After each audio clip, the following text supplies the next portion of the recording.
It's time for the Your Personal Bank Show with Ferenc. In an era of chaos, confusion, and craziness, Ferenc is a voice for common sense. As a financial literacy educator, speaker, and entrepreneur, Ferenc cuts through the noise to help us understand how current events affect our money, economy, and our freedom. Now, here's Ferenc. Welcome to the Your Personal Bank Show. This is Ferenc. So if you've been listening to this show, you know I really do my best to try to cut through the noise and really focus on things that affect our money, the economy, our ability to save money, grow it, pass it on to the next generation, all those good things.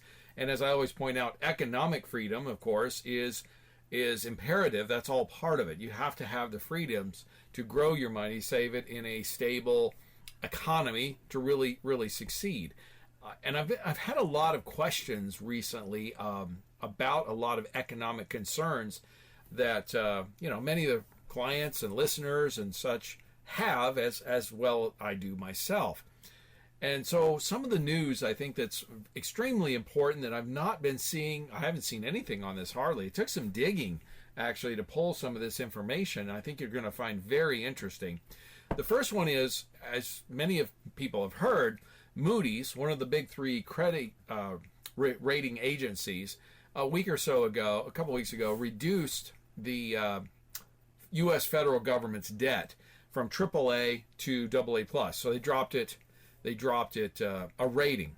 Now that's big news because the U.S. government is a huge debtor. As we all know, we've heard many times, federal debt is around over $32 trillion at this point. That's an unimaginably large number. We're the largest debtor nation in the history of the world at this point. Having that much debt has an impact, and Moody's now is concerned about it, and that's why they've reduced the credit rating. And when you reduce a credit rating, it really negatively affects a debtor. Anyone who's ever borrowed money, if you've ever borrowed money for any purpose whatsoever, we all know that your credit score, your rating, if you will, is very important in terms of what kind of interest rate you get on the loan, for example. Obviously, the better your credit, the lower the interest rate. In other words, the better your credit, the lower risk you are to the lender. So they'll offer you a more favorable or a lower rate with better credit. When your credit score goes up or bad, you have to pay higher interest because you're a higher risk to the lender. It's just that simple. By Moody's lowering the credit rating of the U.S. government debt, what they're saying is that the U.S. government is a higher risk than they were before. Therefore, their cost of servicing the debt, the interest on the debt, goes up. It increases. It costs more to service that debt. When you have a lot of debt, like the U.S. government does, that is a very, very negative thing. Now, to put things in perspective, and I'm going to share some more thoughts on what's going on with Moody's. There's some more news, so just sit tight, stay tuned. But before I get there, the key, I guess what I'm trying to say is, yes, it's bad news, and I've heard a lot of people, I would say overreact. Yes, it's bad news. I agree. It's a negative direction, certainly, for the federal debt to be downgraded because the cost of interest payments will go up, and that means more of the revenues that the federal government receives through taxpayer dollars, taxpayers of course, and money that they're continuing to spend over and above their revenues, will have to go to servicing the debt or interest payments, which means less of the money is going to go to services or things that are actually important, like defense, for example, things like that, right? It's bad news, but to put it in perspective, a one rating credit rating, most economists I've seen have said that the cost of that increase in interest is going to be about 5 to 7%. So what does that mean? So in other words, let's say you had a 10% interest rate loan and the cost of borrowing went up 5%, okay? Well, that means that your loan, instead of being 10%, is now 10.05%. Okay, it's not a huge increase, but it is an increase. When you talk about the numbers, the size of the debt, it's a significant amount of money. Again, it's not game-changing per se, but it is a reason for concern. It's a red flag. It's a clear indication that we as a country, in terms of debt, are heading in the wrong direction. So I think instead of panicking, I don't want people to, throw in the towel and panic, so to speak, because the credit rating has been downgraded for the U.S. government debt. But we do need to pay attention to it because it is a red flag. It's a marker, and it's a marker in the wrong direction. It means we need to change directions. And ultimately, I'm going to share some more of this as we talk today. What does it ultimately mean if we don't change direction? So I'm going to hit on that in a minute. But before I get there, Moody's has done some other things. Well, actually, you know what? I'm going to go back to that because I want to stay on this topic, this focus here. And why I bring this up is there's another article I just was reading from the Wall Street Journal stating that China slips into deflation and warning sign for world economy. Now, this is very, very concerning. Here's why. So China, of course, as most people know, is the second largest economy in the world. They're getting a deepening economic malaise and a darkening economic picture for China. And the reasons behind it are, China's trying to come out of the COVID shutdowns and stuff, just like the rest of the world, but they're losing momentum and they're not having inflation like we had. They're actually having the opposite problem. And the reason is because the drop in exports is accelerating. In other words, there's less exports, okay, which is where a lot of source of China's wealth comes from. Youth unemployment has hit record highs. We have a lot of unemployment. I know our employment numbers are low according to the government, but they're not counting a lot of people who've just given up on looking for jobs. So the real unemployment numbers or underemployment numbers are much higher than what the government officially proclaims, okay? And also the housing market is mired in a protracted downturn in China. Now, we haven't seen a downturn in our housing market yet going that direction. It's been turning recently for a while, for about the past year, I guess. But they're ahead of us in terms of that, in terms of a downturn in values. And the thing is, they're suffering. China is suffering from falling prices on a range of goods, things like steel and coal and vegetables and home appliances and all those kinds of things. And so they're actually getting deflation. The cost of goods and things are actually going down. And this is interesting for us, deflation, because deflation is particularly risky for countries with high debt burdens. China actually has a higher amount of debt than the United States. So this, again, is another warning sign. This should be a warning sign for us as a country. We don't want to follow China's example. It's a bad economic example. The reason why deflation is particularly risky, again, for countries with high debt, is it'll add to debt servicing costs for borrowers and likely prompt them to spend and invest less, which will slow down the economy further, which, of course, will lead to recession. Like they said, a lot of the people are, Cornell University economist Eswar Prasad is his name. He's actually heads the International Monetary Fund China division. He says the reality looks increasingly grim because their total debt actually reached nearly 3 times the size of their gross domestic product. I spoke on one of the previous shows recently where we're at 130 or so % of GDP, our debt, which is not good. China went much farther down that path, and now they're looking at some real problems with deflation. Now, by the way, I was having this discussion with a prospective client, in fact, today. He was convinced, and as a lot of people, I hear this, a lot of people are saying, we're just going to continue to see more and more inflation because of the printing of the dollars. I'm not so certain that's going to be the case. And stay with me for a couple minutes, and you'll see why. I think you'll understand why I'm saying that. China, for example, here is an example of a country that printed too many dollars, too much government stimulus, and now the opposite is starting to happen because people start pulling back because the currency is worth less, certainly as you print more, right? The other thing is, if you understand what the Federal Reserve does and what our government does when they're printing dollars, when they're spending more than they receive. In other words, for the last couple of years or so, the government's been averaging spending about $1 trillion more per year than it receives in tax revenues.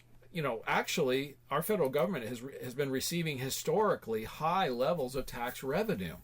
They don't have a revenue problem, it's a spending problem.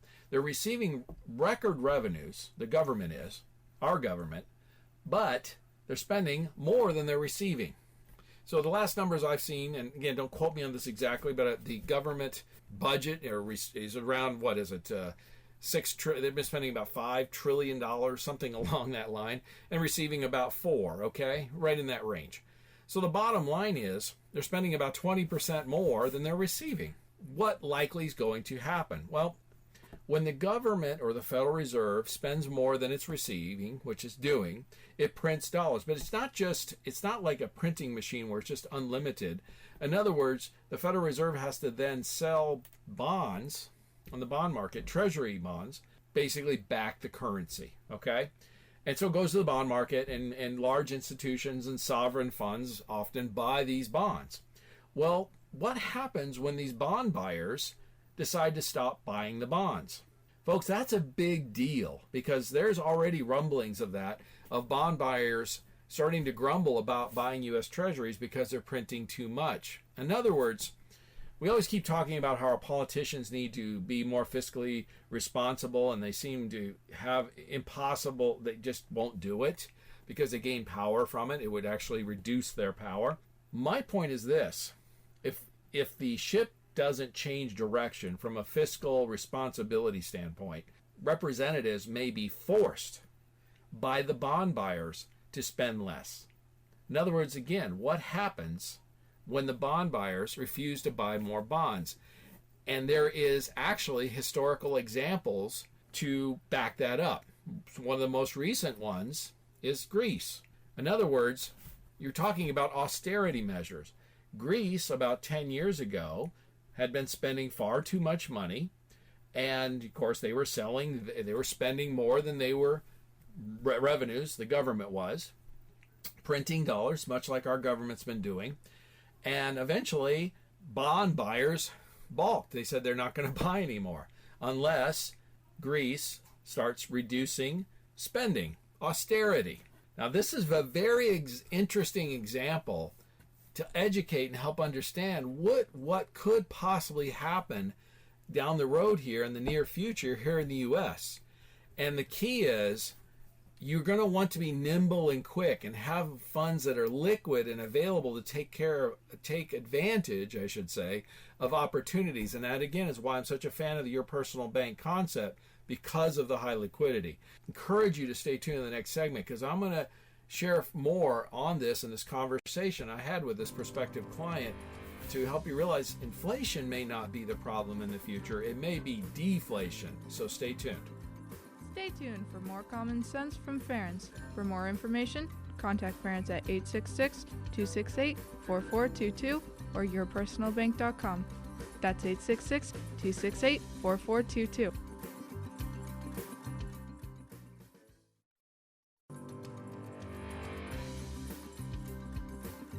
Welcome back to the Your Personal Bank Show with Ferenc Toth.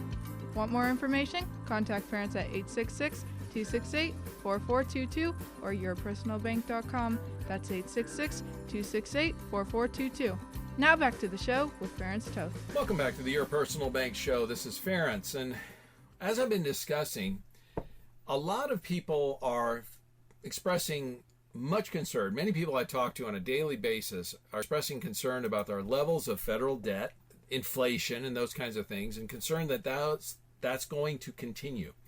I, of course, certainly have concerns too about the federal debt and all, but I'm not quite certain that what we're going to see going in the future, and I'm talking about in the next few years even, of what we're going to be seeing is necessarily going to be continuing high inflation. I do believe we're going to see higher than average interest rates, but that's a different situation, and I'll share with you further why. But this inflation idea may not be may not be what ends up happening. And I've got some really strong evidence to point that picture. Sharing in the last segment, a Wall Street Journal article recently just came out stating that China has slipped into deflation. And that is a warning sign for the world economy. Again, this is a red flag. This is something that needs to be paid attention to, because China is the second largest economy in the world, okay? And China has done things similar to the U.S. to maybe even a further extent, certainly in terms of debt. China has done a lot of spending of money and stimulus measures, much like the U.S. has done, but to an even greater level than the U.S. So again, this should serve as a warning for us to not continue down that same path. China is not, and I repeat, is not the example we should be following, especially economically, but a lot of other reasons, but particularly economically. And again, they're going into deflation because the demand for products and services is dropping, all right? I potentially foresee the same type of thing going on here with the U.S. And what I mean by that is it's quite simple.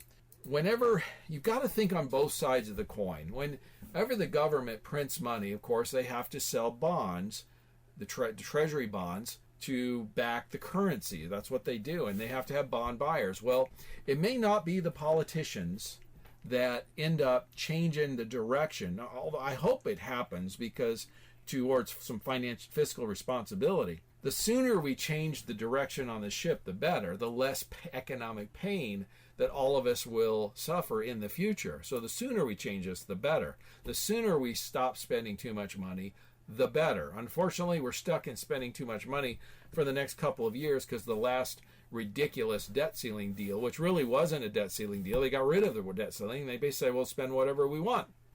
When the federal government spends more than they receive, and right now they're spending about $1 trillion per year more than they receive in tax revenues, they then the Federal Reserve prints the extra dollars and then sells bonds on the treasury bonds on the bond market back to currency. When bond buyers, and that's starting to happen, they're starting to have more and more difficulty getting bond buyers. These are sovereign wealth funds, huge institutional investors. When they start having more and more concerns about buying the bonds, and like Moody's downgrade certainly doesn't help the matter, doesn't help the case, then you go into what's called austerity measures. And we saw that with Greece most recently, about 10 years ago. Greece had been spending far too much money, much like the U.S., and eventually the bond buyers said, enough's enough. And some of the primary bond buyers of the Greece debt at the time was Germany. And Germany said, no, we're not going to buy any more unless employ some austerity measures, right? What does that mean? Spend less. In other words, live within your means. It's much like, when somebody has a credit card and they've maxed out their limit and you get cut off. You're not going to spend any more. If that happens to the U.S., what's going to happen is they'll have to then go back to spending levels based on what they receive, which is about 75-80%, like I said, of what they receive in tax revenue. So in other words, overall spending would have to cut about 20 to 25% across the board. Now, a lot of people think that would be dramatic. If it happened all at once and was forced, honest, absolutely it would be, just like it was with Greece. What happened? Everything's not going to stop. That's one thing. I don't want folks to completely and totally panic because I see some of that. People think, oh my gosh, it's going to be horrible. Certainly it would throw us into a recession if we weren't already in one. I have no doubt about that. But about 75-80% of the government spending would continue because they are still receiving revenue. So it would just cut back 20-25%. It would be a shock to the system. My opinion is it would be a healthy shock because what it would do is it would wash out the excesses spending. Economic cycles actually up and down over the long run are actually healthy. The interference that we have been experiencing with our federal government and particularly the Federal Reserve for the last decade or two has only exacerbated the problems, in my opinion. Economic cycles are going to happen whether these engineers, if you will, whatever you want to call them, and I don't mean this as a derogatory statement to true engineers, but these people that try to engineer, quote unquote, our economy, who think they know better, who think they can make the ups and down cycles go away. No, they don't have that level of control or knowledge or ability, even though many of them think they do. They just don't. What they do is they delay the inevitable. And what ends up happening is it's like holding a beach ball under the water. Eventually that beach ball is going to come out. And when you have a bubble, we've seen that with 08-09 with the real estate bubble, for example, which was caused a lot by the federal government and their policies. It just exacerbated and made things much, much worse when the bubble finally burst. Look, folks, the bubble's going to burst on this debt problem. It's going to happen. It's going to happen sooner or later. My opinion is we're closer to it than many people think. This example with China going into deflation is I think a measure of that, or a warning shot of that. And why I think we could likely go into, instead of a continued inflationary cycle, going in deflation is quite simple. The primary reason why we're in an inflation, we've seen so much inflation, is the government primarily has been spending far too much money. At the point when they stop doing so, whether voluntarily or forced to by the bond buyers, and folks, it will happen sooner or later. They'll say, enough, we're not going to just keep buying these bonds because you keep printing more money and the bonds we're buying are worth less. Why, if you were a buyer, why would you do that? It makes no logical sense. So they will be forced to spend less at some point. When that happens, there will be less dollars in the system. There will be less money to go around. It's basic economics 101, folks. When there's less dollars purchasing goods and services, what do the prices of those things do? The prices of assets go down. When there's more dollars, which we've seen in the last decade, in essence, cheap monetary policy, easy borrowing, helicopter in the last couple of years in particular, helicoptering trillions of dollars into the system, what have the prices of things done? Done nothing but gone up. It's not rocket science. So again, I foresee a situation where we could be in a deflationary cycle in the next few years, possibly sooner. The government spending will be either reduced through fiscal sanity, returning to our federal government, or the bond buyers, which I think is probably the more likely scenario, forcing it on us as a country and forcing austerity measures. In other words, living within our means. Frankly, that's what we should be doing all the time anyway. That's the most sane financial policy to follow. Here's the thing. It's impossible to predict what's going to happen. But again, as I've shared, it's very obvious to anyone who really pays attention and understands this that we could see either scenario going forward. So what's the solution? How do you weather this? How do you thrive through this situation? Whatever does happen, you need to stay nimble. You need to have liquidity. You need to have access to money where it doesn't have tax implications or penalty implications or potential loss implications, and be able to rapidly access these monies to take advantage of opportunities, because there's always winners and losers, always, in any scenario like this. I'm going to encourage you to stay tuned. I'm going to share more about this, so don't miss it. Stay tuned for more common sense from Ferenc. For more information, contact Ferenc at 866-268-4422 or yourpersonalbank.com. That's 866-268-4422.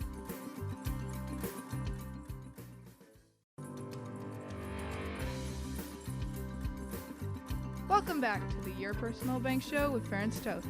Want more information? Contact Ferenc at 866-268-4422 or yourpersonalbank.com. That's 866-268-4422. Now back to the show with Ferenc Toth. Welcome back to the Your Personal Bank Show. This is Ferenc, and I've been sharing some information economic-wise in terms of inflation, deflation, that kind of thing that I've not heard much about, but I've been doing some serious research from some serious economists, not politically biased stuff, and seeing what's actually going on. And like I've been sharing in this show today, that I could foresee a potential deflationary cycle hitting the United States in the near future. That's already happening, and it's happening due to reduction of demand of services. When you have less people purchasing, less buyers, prices of assets, prices of things go down. That's what's happening in China. China had some unprecedented debt that they've put on through trying, fish stimulus they've been doing, even to a greater degree than the U.S. over the last couple of years, coming out of the COVID shutdowns. And now they're spiraling, and they have spiraled into deflation because they overdid it. China controls their economy even further than the U.S. And again, instead of using China as the example, we need to look at China as the warning to not follow their example. Debt is bad. Long-term debt, consumer debt, I've talked about this so many times, consumer debt, in other words, debt that requires your work to pay it off, is bad. Well, if you as a government, it's bad too if you're consistently spending more than you receive.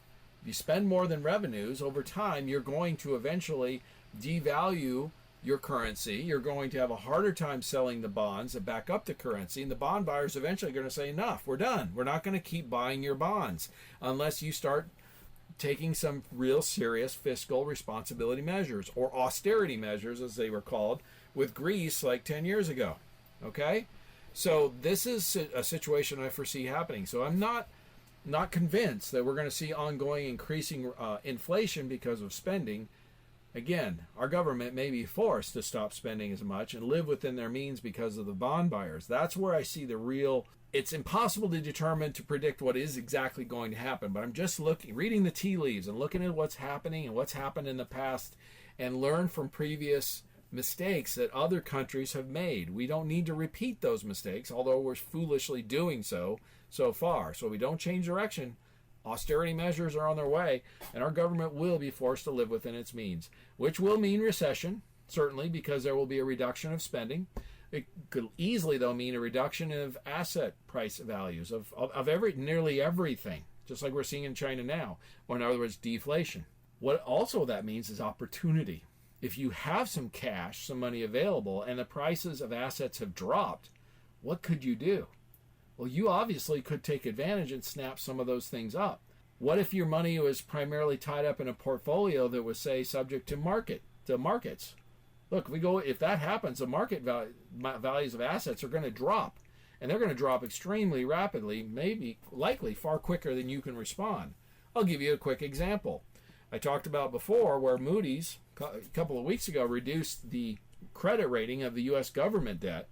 They've also now recently slashed the credit ratings of a number of regional banks, and again reiterated they see a recession in 2024. Just Moody's, one of the three credit reporting agencies, by downgrading the ratings of 10 American regional banks, the Dow Jones dropped almost 4% in one day. That is a small downgrade of only 10 banks, okay? And now they're also talking about potentially downgrading the ratings of a number of larger banks.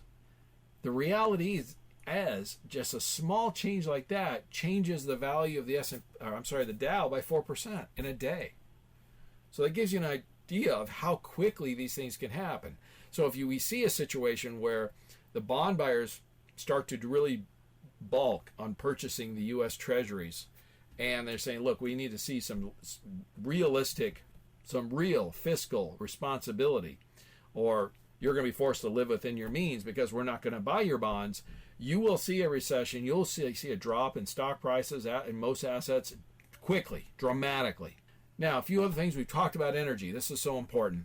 But you need to understand, forget the politics, forget the noise, forget the legacy media. You need to listen to what people actually say. And Biden himself recently lamented that he had promised he was unable to fulfill a campaign promise to crack down on drilling for oil and gas on federal lands. And in fact, he even stated recently that he wants to promise no new drilling on federal land or offshore. You do realize about a third of our natural resources, our oil and gas permits, come from federal lands. If Biden had been successful, then about a third of our energy production would have been cut off. I mean, we've seen higher energy prices and still do today from when he took office, but do you realize if he had been successful, how much higher they would have been? Thankfully, we have a court system that protected our rights and didn't just allow some, in my opinion, a dictator. That's the kind of stuff dictators do. They just unilaterally say, you know what, no more drilling. U.S. president doesn't, in my opinion, have that kind of power. The Constitution does not give it them. But here's the part that bothers me the most. Of course, Biden, who at this point is still running for re-election, he goes, I wanted to stop, this is a quote, I wanted to stop all drilling on the East Coast, the West Coast, and in the Gulf, but I lost in court, but we're still pushing very, very hard. In other words, even though they've lost in court, they don't want to listen to the courts. They want to continue to keep pushing this agenda, this energy agenda. It's ridiculous. You know, I'm sorry, but it's not good for, it may be good for a few individuals like Biden because of the people who, who give, let's face it, who've given them money, okay, who have influenced them, right? But it's not good for the country, and it's not good for the average American. And I talked about this in a previous show. It's particularly high energy prices are particularly damaging to lower income and the poor. It's devastating to those people, okay? Just absolutely devastating. If you're for high energy, I talked about this in a previous show. If you are for higher energy prices, you are against poor people. Period. Full stop. There is no other option. Okay? That's what folks need to understand. Okay? I haven't talked about this a lot, about the Biden crime family, as a lot of people call it. Well, I have brought up a few things here and there because having been in the banking industry formerly, I know what a suspicious activity report is, or a SARS, as it's called. This is something that banks it's required by federal law. If they see a transaction, they're suspicious, they're required to report that, and that to the federal government, and then that typically is investigated. Look, banks are highly reluctant to, and financial people, I fall under that category where I have to report a suspicious activity. All financial people in the financial world are required to do that. And it's not something you want to take lightly. It's not something you want to report on somebody, because particularly if it's a larger transaction, it's probably a better sized client for a bank, let's say. So they don't want to upset a potentially good client. Doesn't mean that anything illegal happened. It's just suspicious. But nobody wants to bring on a federal investigation unnecessarily. I mean, that's a big old hassle. For example, I know of banks and board members who've been involved with that type of thing. And to have a SARS on a typical bank report, let's say a smaller regional bank, you might have one every 5 years, okay? I mean, that's how rare these things really, truly are, okay? It's very rare. For the Biden family to have like over 150 of them, look, where there's smoke, there's fire. And for anyone to argue against that is just to be willfully ignorant. Not only is there the SARS are out there are now actual bank records of transactions of over $20 million going to a number of the Biden family members over the last number of years.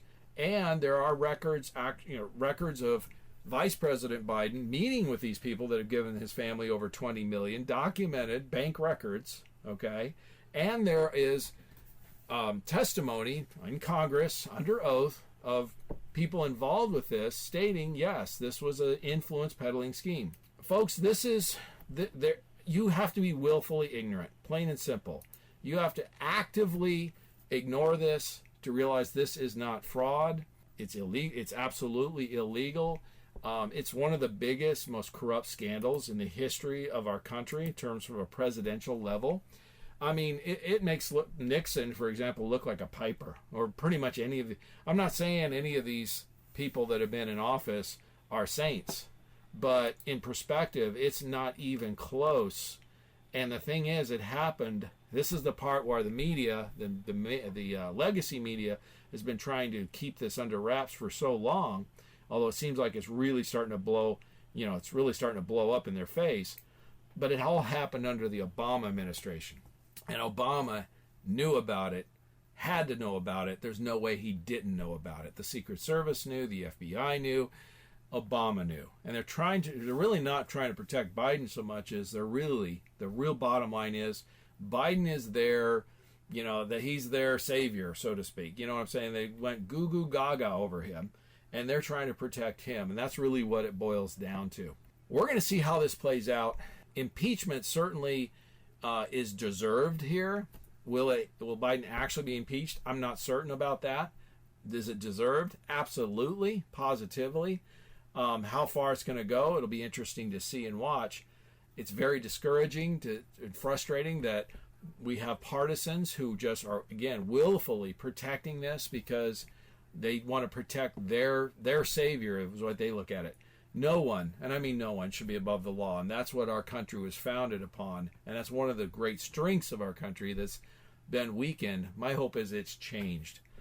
I want to share a few other things I think you're going to find interesting, and some solutions, some interesting, some positive information, some encouraging stuff. So I'm really going to encourage you to stay tuned, so don't miss it. Stay tuned for more common sense from Ferenc. For more information, contact Ferenc at 866-268-4422 or yourpersonalbank.com. That's 866-268-4422.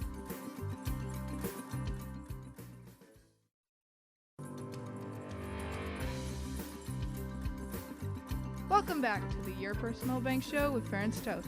Want more information? Contact Ferenc at 866-268-4422 or yourpersonalbank.com. That's 866-268-4422. Now back to the show with Ferenc Toth. Welcome back to the Your Personal Bank Show. This is Ferenc. So we're going to wrap up today with some upbeat, encouraging news. There's a lot of good stuff going on.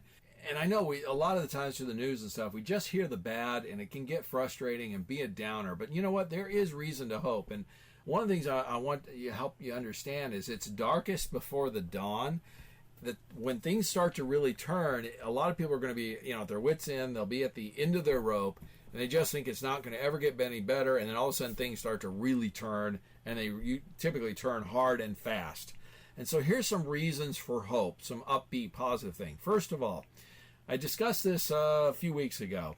Hillary Clinton ridiculously a month or so ago announced that MAGA Republicans tweeted out they were causing the world to get hotter. And as she stated, you enjoy the heat this summer, you can thank your MAGA Republicans. Just blame them.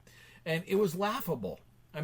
But of course the mainstream media, or the legacy media, just, fell into marching orders, because even they probably behind closed doors laughed and saw this as silly, but they have to run cover for her because, they revere her. And in essence, she's almost like their boss, right? So they had to go dutifully say, yeah, she's right. We're breaking temperatures right now because, man-made climate change and all this stuff. Even though the facts show otherwise. I shared that in the previous show. NASA data, National Association of Atmospheric Science data, showed you'd have to ignore decades and decades of temperature and climate history to believe that. Well, it turns out there's some new news about part of the reason why they believe this summer has been especially warm. And the cause of that happens to be a volcano. Now, interestingly, about a year ago or so, there was a huge volcano that went off, okay?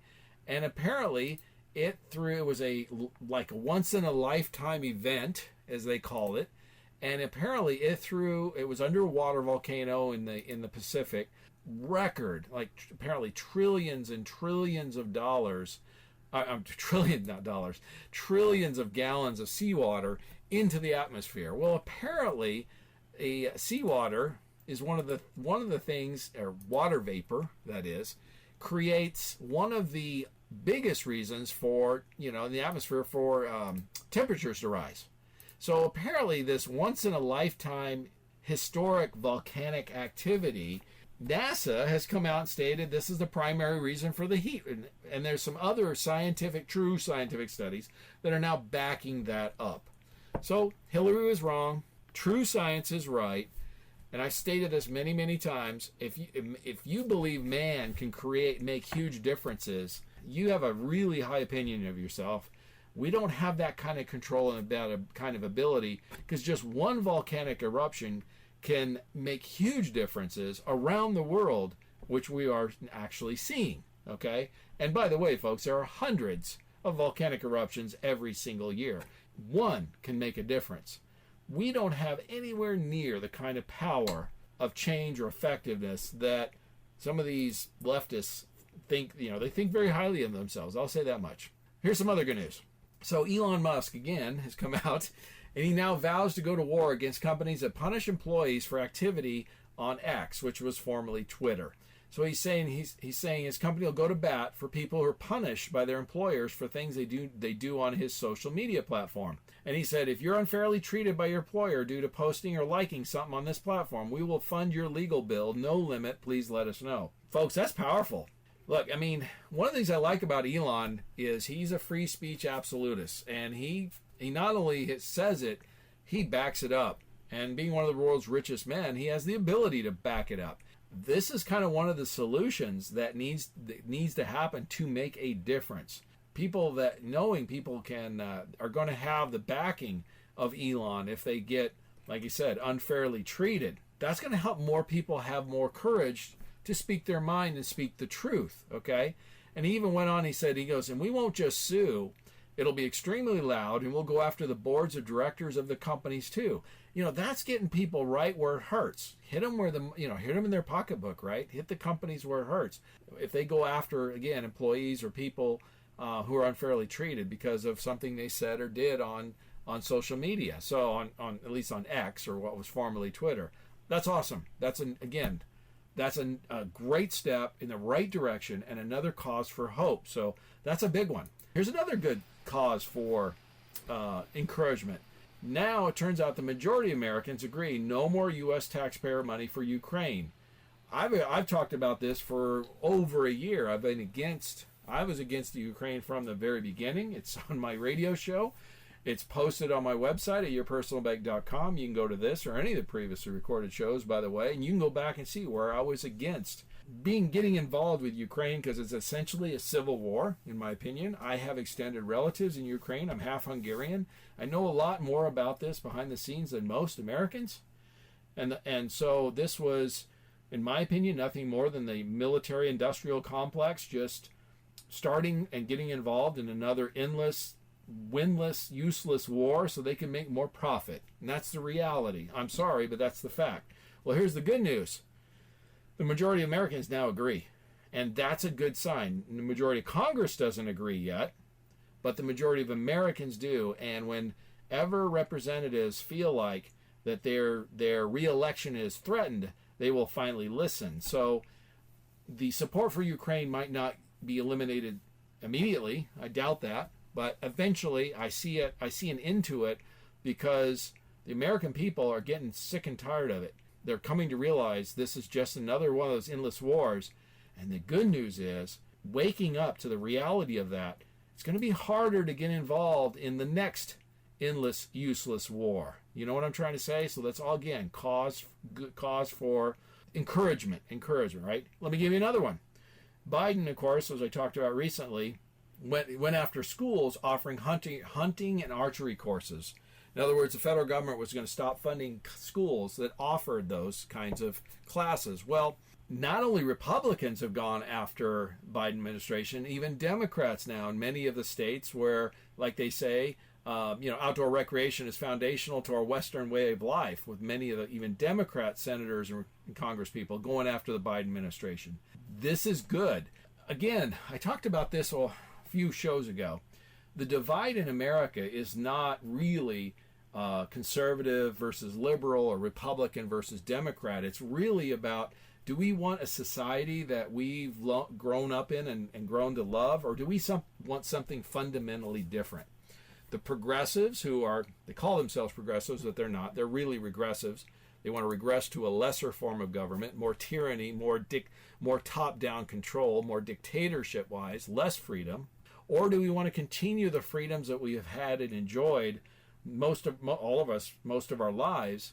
And the bottom line is, the vast majority of Americans, when push comes to shove, they want to keep the freedoms they have. And when something hits them in the face that's important to them, they are going to step up and say, no, we're against this. We don't want this. And so it crosses political lines, it crosses socioeconomic lines, cultural lines, all types of lines. It's about, do you like the society and the country we live in as it is, and the opportunities that we have, including the economic opportunities, as we talk about on the show all the time, or not? Or do you want less of that? Do you want more government control, more top-down control, more dictatorship, basically, and less freedom? And as more and more people realize that, they're going to be less and less able to impose these kinds of controls on us, and that's a good thing. That's another cause for encouragement, as I've said. Again, I believe that the Marxists, which is what they are, they're Marxists, according to Karl Marx. Hey, read his book. He's read a couple of them. Socialism and communism are two different levels of Marxism, defined by Karl Marx himself. Okay, that's what they are. They're pushed too far. They've gone too far too fast, and I believe ultimately they're going to lose. We'll see, but I believe they're going to lose. The other thing about Marx is his second book, which the Marxists don't like to talk about. Even Karl Marx himself said that Marxism, socialism, communism would never work due to human nature. He was right. Okay, they don't like to talk about that. The last one I want to talk about, cause for encouragement, and probably the biggest one of all, frankly, and closest to my heart, is Louisiana law now requires "In God We Trust" displayed in all public schools and apparently all public buildings must display the national motto of the U.S., which is "In God We Trust." It has to be placed in the classroom. It has to be in the government buildings. It's on our money, folks. And that's how I close my show all the time, because the reality is getting away from God, getting away from faith and family and country and the things that really create true happiness, true joy in life. Not just, things that, circumstances that might make you happy for a while, outcomes that can make you happy for a while, but causes true joy and meaning in your life. Bringing those things back into our society is the true key, the true solution to turning this country around and making it a better place and bringing it back to where it was and then improving upon it even further. It can be done. We can do that. Again, it just requires education, and we do not have to convert or educate everyone. We just need a majority. We need 51%, okay? If we can get 1 or 2 out of 100 to think, get educated, realize what's really going on in this country, vote differently than they have in the past, vote for people who are going to take fiscal responsibility seriously, that will turn this country around. If you want to know how to navigate this, how you can thrive, whether we continue in inflation or we go into a deflationary cycle, like I talked about earlier in this show, your personal bank can help you accomplish that. And if you want more information on how you can thrive through this and be nimble and highly liquid and still earn money and be safe, so you can take advantage of opportunities, I strongly encourage you, contact me at yourpersonalbank.com. And as always, stay tuned to the Your Personal Bank show next week. And like I said earlier, it's still on our money, and it's now on the Louisiana public buildings and school classrooms. In God we trust. Listen Tuesdays at noon and Saturdays at 1 to the Your Personal Bank show for more information. Contact Ferenc at 866-268-4422 or yourpersonalbank.com. That's 866-268-4422. This show is designed to provide accurate and authoritative information. The presenter and guests of this program do not engage in legal, accounting, or tax advice. Professional advice regarding your situation should be sought if required. Some products discussed may have limitations and not be available in all states. Excessive unpaid loans may affect performance. Distributions may become taxable if not managed properly. Replacements may not be suitable for everyone. There may be charges when replacing coverage. Dividend rates and bank line of credit rates may change. For current rates, contact Ferenc at 866-268-4422 or yourpersonalbank.com. Again, that's 866-268-4422 or yourpersonalbank.com.